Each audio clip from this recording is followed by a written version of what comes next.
Bentrovati, anche oggi siamo in compagnia della nostra preziosissima nutrizionista Giulia Pera. Dottoressa, in questa puntata il nostro Totino ci ha fatto ricredere, perché la mela generalmente è un alimento considerato un po' triste, diciamolo, no? Invece abbiamo preparato anche per questa puntata delle prelibatezze, diciamo, non da meno.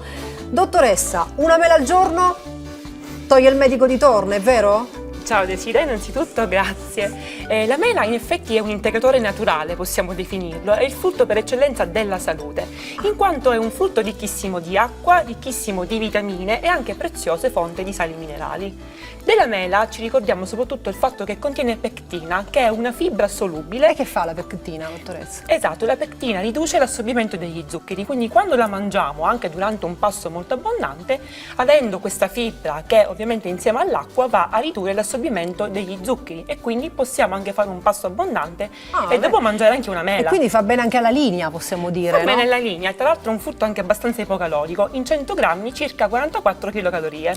Un'altra domanda, dottoressa, la mela si può mangiare con la buccia, senza buccia, cosa consiglia lei? Com'è meglio? A me piace per esempio mangiarla con la buccia.